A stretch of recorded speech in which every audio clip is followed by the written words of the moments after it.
오늘 함께해 주실 분 경기 남부경찰청 사이버범죄 예방 강사 유혜영 경위 오셨습니다. 안녕하세요. 네, 안녕하세요. 다시 만나게 되어 반갑습니다. 네. 자, 오늘은 어떤 사이버 범죄에 대해서 알려주실 건가요? 네, 요즘 물건을 좀 저렴하게 구매하기 위해서 인터넷 중고거래 사이트를 이용하는 구매자들이 많으실 텐데요. 그렇죠. 네, 이용자가 늘어나는 만큼 사기 피해도 점점 늘어나고 있습니다. 그래서 오늘 주제는 인터넷 중고거래 사기에 대해서 얘기해 볼까 합니다. 사실 비대면 거래잖아요. 얼굴을 안 보고 하는 거래다 보니까 대면 거래를 할 때보다 더 신경을 쓰긴 하거든요. 그렇죠. 그런데도 불구하고 사기 피해를 입는 걸 피하지 못한다라는 게 진짜 안타까운 일인 것 같아요. 대체 어떤 수법으로 사기 행각이 벌어집니까? 네, 일단 가장 흔한 수법은 모두들 예상하시다시피 물건을 팔겠다고 올려놓고 상대가 입금을 하면 물건을 보내지 않는 방법이 있죠. 특히 그런 사람들은 시세보다 굉장히 저렴하게 올려서 여러 명에게 돈을 받고 물건을 보내주지 않는 경우가 많습니다. 또 굉장히 고액의 물건을 저렴한 금액으로 올려서 돈을 입금받은 후에 연락이 아예 두절되거나 혹은 그 해당 사이트에서 회원을 탈퇴하는 경우도 있는데요.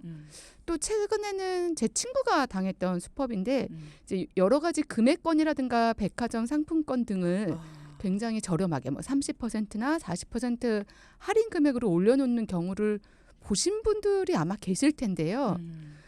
요즘 기념일이나 소소한 감사 표시로 스타벅스 쿠폰을 굉장히 이용하시는 분들이 많으신 것 같아요. 근데 그 5만 원짜리 커피 금액권을 보통 평균 10% 할인 금액? 많이 할인하면 13%나 15%가 일상적인 거래 금액인데 어떤 분들은 5만 원권을 막 3만 8천 원, 3만 7천 원에 올려놓는다고 그것을 보고 제 친구가 저한테 선물하려고 2장을 사겠다라고 채팅을 걸었대요. 그랬더니 그분이 뭐 했을 거냐 그러면서 자신이 무슨 직원 코드가 있어서 굉장히 저렴하게 살 수 있는데 10만 원권은 혹시 필요하지 않냐? 10만 원권은 30%나 할인을 해서 주겠다. 그러니까 얼마나 저렴해요. 저한테 선물을 할 건데. 그래서 친구가 막 고민을 했더니 너무 쿨하게 거래를 하시니까 10만 원권 2장 사면 제가 5만 원권을 무료로 드리겠다. 그럼 10만 원권은 선물을 하시고 5만 원권은 님께서 좀 사용하시면 어떻겠냐 해서 14만 원을 바로 입금했지만 계속 보내지 않는 거예요, 쿠폰을.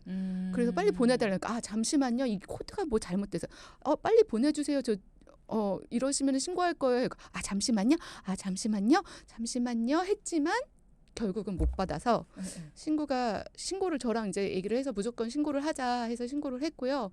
아니나 다를까 상습범이었고 조사를 해보니 좀 시간은 오래 걸렸어요.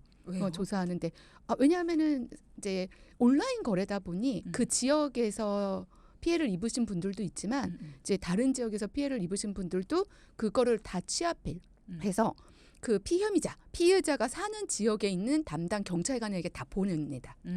그것을 이제 상습 사기로 어느 정도 조사를 완료한 후에 우리가 송치라는 걸 하게 되고 기소 의견으로 송치가 돼서 결국 그 사람은 상습 사기로 징역 2년을 선고받은 경우도 있습니다. 그러면 내가 보낸 돈은 다시 돌려받을 수 있나요? 그거를 좀 헷갈리시는 분들이 많으실 텐데요. 이게 형사사건은 그 사람의 죄를 논하고 죄를 처벌하는 거. 이제 경찰에 신고하는 거는 형사사건으로 보면 되고 이게 사기죄로 딱 되면은 형사배상명령이라는 것이 있는데 그때 구두라든가 서면으로 신청을 하시든가 혹은 민사소송을 따로 해야 합니다. 돈을 받기 위해서는.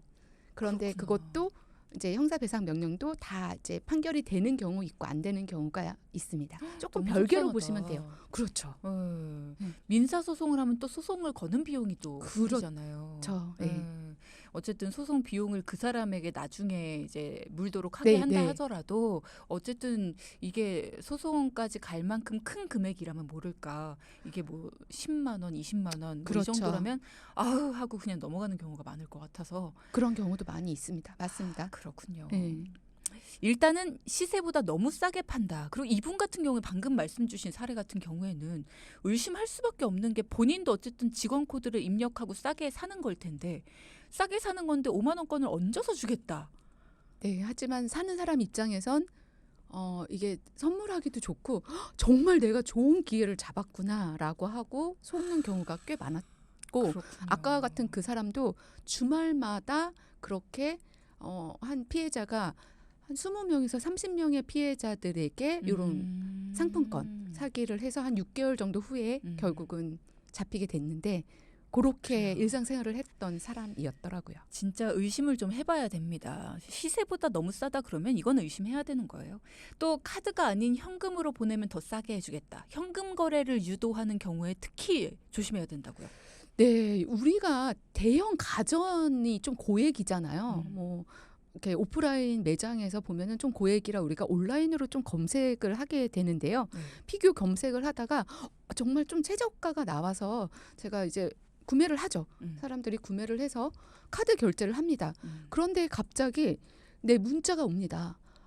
품절로 재고 상품이 없어서 그게 품절되었다. 하지만 우리가 알아보니 두 대가 남아 있는데 그것을 사기 위해서는 내가 보내주는 링크, 그 문자에 보낸 링크로 접속해서 다시 재결제를 하면 보내주겠다 해서 말도 안 돼. 네, 돈을 가져가고 물건을 안 보내는 경우가 있는가 반면 또 때로는 이것을 현금 쿠폰 지금 카드 결제를 하셨는데 현금 쿠폰을 이용하면 지금 금액보다 더 저렴하게 10% 할인을 해주겠다. 그래서 카드 결제를 취소하고 더 저렴하게 구매하겠다는 그 의지로 그렇죠. 현금을 입금했지만 기다려도 물품은 오지 않고 해당 사이트에 추후 접속해 보지만 해당 사이트는 없어진 그렇게 당한 친구가 제 주변에만 2명이나 있습니다. 아이고야. 그래서 이렇게 내가 카드 결제를 했는데 어떤 취소를 하라는 유도 문자라든가 혹은 현금 결제를 하면 추가 할인을 해주겠다라는 문자를 받으면 그냥 100% 사기로 생각하시면 될 것 같습니다. 근데 그렇게 오픈마켓 같은 곳 있잖아요. 그럼 네. 오픈마켓을 이렇게 중개하는 그 사이트가 있잖아요. 네네. 그럼 그 포털을 보고 사람들은 거래를 하는 거란 말이죠. 그렇죠. 하지만 네. 그 문자를 보낸 포털은 사기범이 보낸 포털이다. 그래서 그 해당 포털에서 보상을 해주진 않죠. 개인 간의 거래이기 때문에. 네.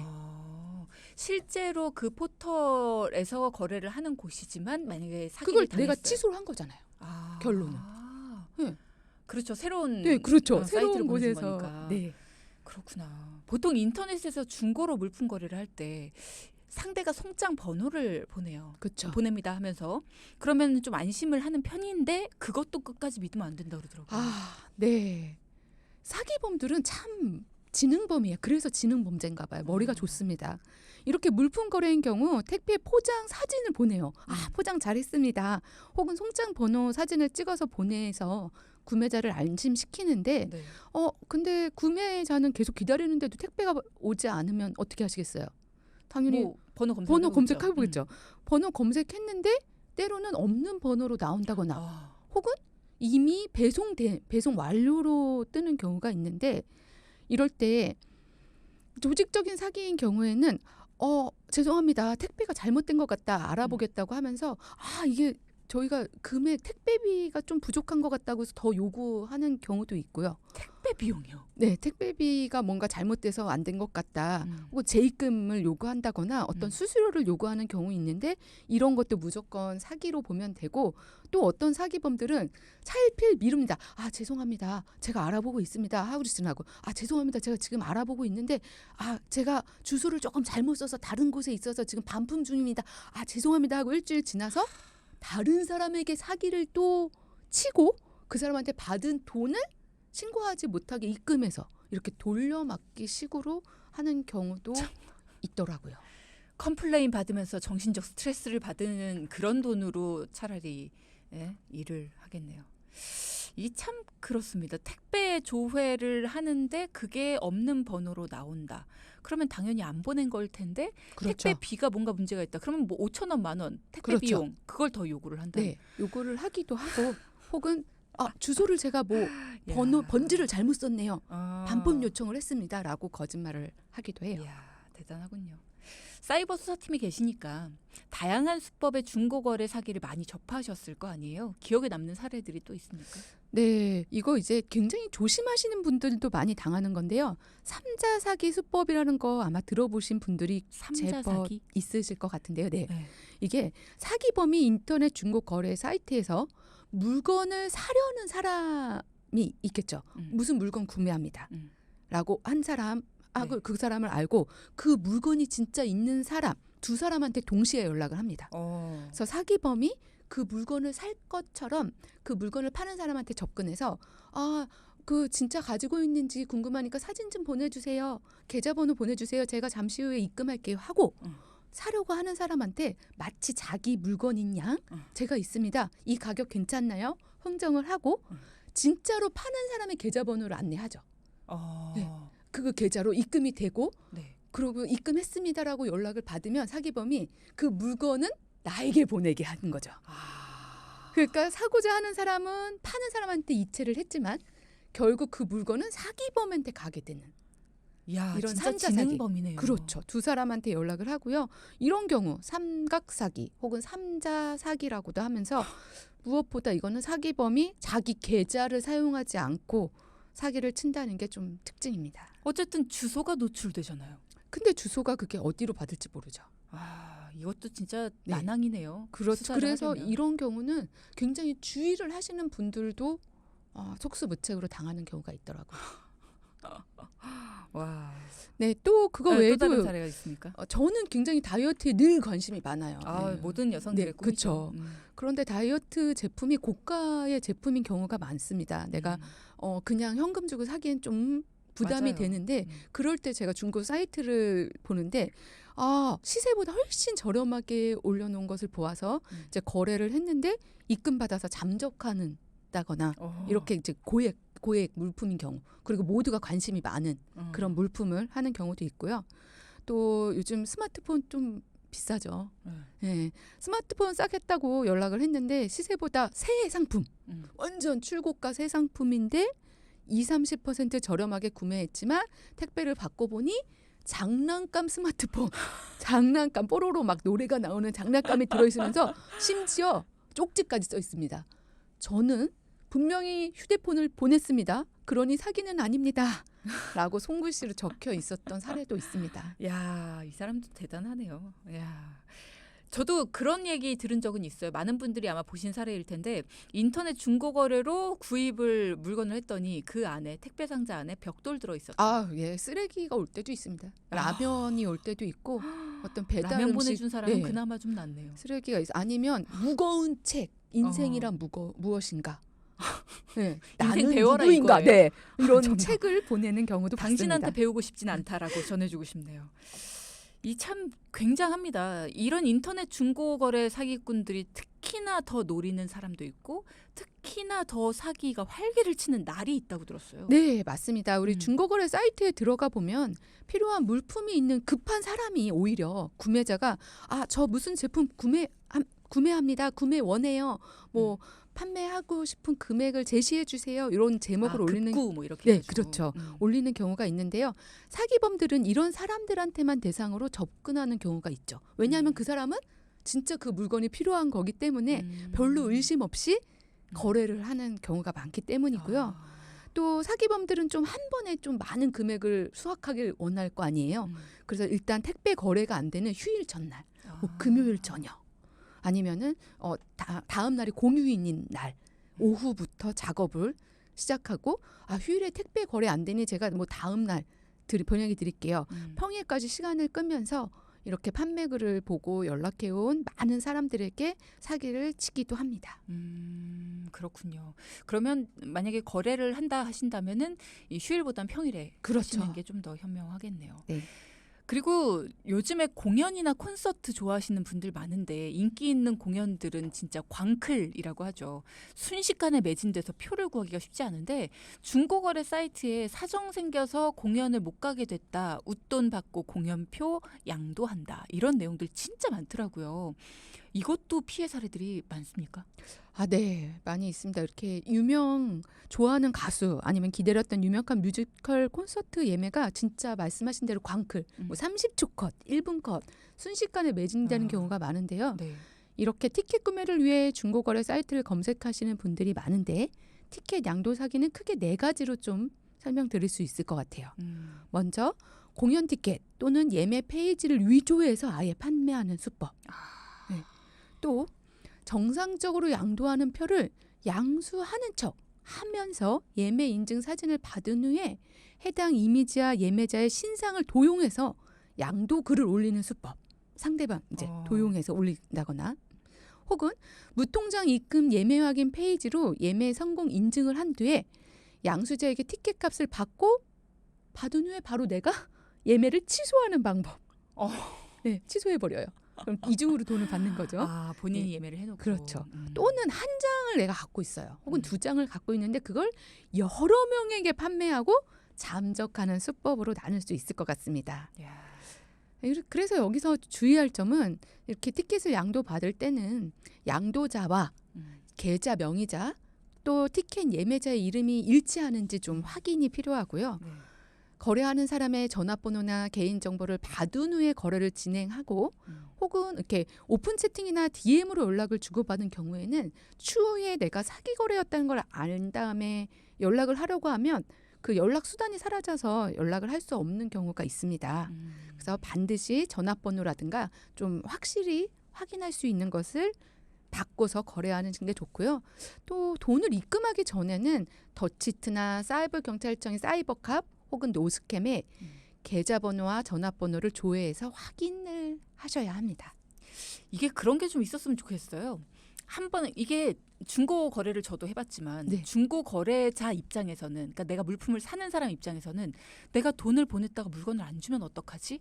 하는 걱정이 있고요. 그렇죠. 물건을 보내는 사람 입장에서는 내가 물건을 보냈는데 돈을 입금 안 하면 어떡하지? 하는 맞습니다. 걱정이 있어요. 그래서 뭐가 더 먼저 돼야 되느냐를 가지고 굉장히 팽팽하거든요. 먼저 돈을 보내주시면 물건을 보낼게요. 통상은 돈을 먼저 보내고 그렇죠. 물건을 예. 보내죠. 예. 근데 요즘에 이제 지역 내에서 그렇죠. 이루어지는 여러 가지 중고 거래 그렇죠. 사이트가 있잖아요. 채소 마켓 뭐 이런데 맞아요. 그런 곳을 보면 물건을 내놓을 테니 가져가세요. 아, 네. 근데 먼저 인증샷 보내주세요. 그렇죠. 인증샷 찍어서 보냈습니다. 돈 보내주세요. 아, 가져가면서 보낼게요. 이게 굉장히 팽팽하더라고요. 네. 그러니까 그런 것들을 보면 그 중개를 하는 그 사이트 내에 네. 돈을 그 사이트로 보내고 그 그렇죠. 사이트에서 돈을 그 물건을 가져갔다는 인증을 하면 그때 돈이 이 판매자한테 보내지고 뭐 이런 어떤 중개하는 곳이 있어야 되지 않을까. 있는 사이트도 있죠. 아. 예, 우리 천둥, 천둥? 네, 번개 이런 천둥 데는 번개. 네, 그래요? 그런 데서는 있습니다. 근데 당근, 그러니까 채소 마켓 그런 데는 아직 그런 있긴 있지만 그냥 바로 입금되더라고요. 그 중간 중개자가 없이. 예. 그러니까 그런 것들이 좀 활성화가 되어야지 이런 피해가 없지 않을까라는 생각이 많이 드네요. 나름 최근에는 많이 활성화되고 있습니다만 구매자 입장에서는 때로 조금 수수료를 내는 게 좀 아까워서 그래서 갈등을 하는 경우가 있었던 것 같아요. 공연표 얘기를 방금 나눴었는데 이거는 인터넷 중고거래 해도 되는 물품이에요? 이게 불법 아닌가요? 아, 이거 헷갈리시는 분들이 좀 있을 텐데요. 네. 우리가 경범죄 처벌법 제3조에서는 공연장이나 역 근처에서 웃돈을 받고 대파하는 행위는 불법이다라고 나와 있듯이 이렇게 오프라인에서 암표를 거래하는 행위는 불법입니다. 하지만 온라인상의 거래는 규제 가능한 명확한 법률이 없어요. 다만 이런 얘기가 많이 나와서 공연법을 개정해서 공연법 4조의 2 입장권 등의 부정판매 금지에 의해 웃돈을 주고 거래하면 1년 이하의 징역, 1천만 원 이하의 벌금에 처한다라는 규정이 있습니다만 어떤 티켓을 중고 마케팅에서 거래하는 행위 자체, 이 행위 자체를 처벌하는 규정이 현행법상 없습니다. 네. 그래서 우리가 SNS 상에서 이뤄지는 공연 티켓 양도 거래의 경우에는 그 구매자, 소비자들을 보호하기 쉽지 않기 때문에 직접 공식 예매처를 통해 예매하는 것이 피해를 막을 수 있는 길이라는 걸 기억해야겠습니다. 오영성님이 이런 문자 주셨네요. 평소에 아무리 찾던 물건이 중고로 나왔어도 거리 불문하고 직접 가지러 가겠다. 주소 알려달라라고 하면 연락이 없거나 직거래는 안 합니다라고 합니다. 이런 경우는 사기일 것 같아요라고 하셨는데 네. 의심하셔야 진짜, 됩니다. 네, 아무래도 직거래를 하는 게 가장 안전하겠어요. 맞습니다. 직거래를 하는 게 확실히 안전하고요. 직거래도 밤보다는 좀 대낮에 역이라든가 아니면 백화점이라든가 마트라든가 카페라든가 사람이 많고 주변에 CCTV가 많은 곳에서 안전하게 거래를 해야 혹시 만약의 사태에 대비해서 우리가 바로바로 즉시 도움을 요청할 수 있을 겁니다. 그렇죠. 나중에 수사를 하는데도 도움이 좀 될 거고요. 자, 그러면 일단 사기를 당하고 나면 피해 보상이 힘들기 때문에 그만큼 사전에 더 주의를 해야 될 것 같아요. 만약에 중고 사기를 당했다. 대처하는 방법은 어떤 게 있습니까? 네, 아까 아나운서님께서도 말씀하셨다시피 이런 소액 사기는 우리가 신고하고 그런 노력과 시간에 비해 보상이 적어서 신고를 안 하고 그냥 에이 하고 넘어가시는 피해자들도 많은데요. 네. 만약에 피해자가 소수라면 수사가 늦어져서 범인을 좀 늦게 잡는 경우도 종종 있지만 대부분 이렇게 사기범은 한 번 하고 끝내진 않습니다. 상습인 경우가 많고 안 잡히면 계속 진행하는 경우가 많습니다. 그래서 좀 번거롭더라도 증거 자료를 있는 대로 다 모아서 피해 혐의자를 특정할 수 있도록 신고를 하는 게 좋습니다. 그렇죠. 그래서 번거롭다면 일단은 사이버 경찰청의 사이버 범죄 신고 시스템에 입력부터 하신 후에 추후에 경찰서를 방문하셔도 좋고요. 아니면 뭐 시간이 되신다고 하면은 경찰서에 방문하셔서 신고를 하시는 게 좋을 것 같습니다. 그러면 증거 자료를 좀 모아서라고 하셨는데 어떤 증거 자료들을 준비해 가는 게 좋습니까? 네, 일단은 그 피해 혐의자를 특정할 수 있는 게 좋겠죠. 만약에 내가 알고 있는 모든 것을 갖고 가시면 좋은데요. 상대방의 이름이라든가 전화번호라든가 혹은 입금한 계좌 번호라든가 혹은 그 사람이 올렸던 게시글이라든가 주고받았던 문자라든가 카카오톡 혹은 혹시 통화를 했다면 통화 녹취가 있다면 녹취 이런 것들을 준비하셔서 가시는 게 수사에 훨씬 빠르게 수사하는 데 도움이 됩니다. 그렇겠네요. 자, 그럼 끝으로 온라인에서 중고 거래를 할 때 이것만큼은 꼭 확인하고 주의하자. 우리 청취자분들께 당부하고 싶으신 점이 있으시다면 마무리 말씀 부탁드립니다. 네, 일단 첫 번째로 중고거래 사이트를 보면 예전 거래 내역이 없거나 있더라도 최근 며칠 내에 이루어진 것뿐만 있는 경우라면 혹시 의심해야 됩니다. 무조건. 저는 그래서 최근에 거래할 때는 최근 한 달 이내에 가입하거나 아니면 거래 내용이 한 건 이하라든가 이런 분하고는 거래를 안 하고 있습니다. 네, 일단 빨리 단타로 이렇게 사기치고 나가려는 경우가 많이 있고 혹은 너무 저렴한 금액은 저는 관심으로 등록해놓고 예의주시합니다. 이게 사기인가 아닌가. 근데 아니나 다를까 너무 저렴한 거는 사기일 확률이 90% 이상이었던 것 같아요. 네, 또 아까도 아나운서님께서 말씀하셨는데 어떤 직거래를 말했는데 가는 지역을 말을 안 하는 거예요. 내가 가겠다, 멀어도 가겠다 하는데도 말하지 않고 택배 거래만 요구하는 경우도 좀 의심해 봐야 되고요. 또 전화번호를 좀 통화하고 싶다라고 했는데 전화번호는 계속 알려주지 않고 메신저로만 연락하길 요구한다거나 또 때로는 선불폰을 사용하는 경우도 있는데요. 선불폰인 경우는 미리 이제 이렇게 단기간에 사용할 경우 이렇게 사용하는데 이건 어떻게 확인할 수 있냐? 우리가 노스캠이라는 사이트에 들어가서 빠르게 조회할 수 있고요. 혹은 뭐 시간적 여유가 되시는 분은 그 사람 번호를 내가 핸드폰 번호를 입력해서 카카오톡 친구 추가를 했는데 카톡 회원이 아니거나 그 사람의 프로필 사진이 없거나 송금하기가 안 되는 경우는 선불폰으로 사용할 경우가 있다는 걸 의심해 볼 필요가 있습니다. 그렇군요. 자, 말씀 감사합니다. 지금까지 경기 남부경찰청 사이버범죄 예방 강사 유혜영 경위와 함께 했습니다. 고맙습니다. 감사합니다.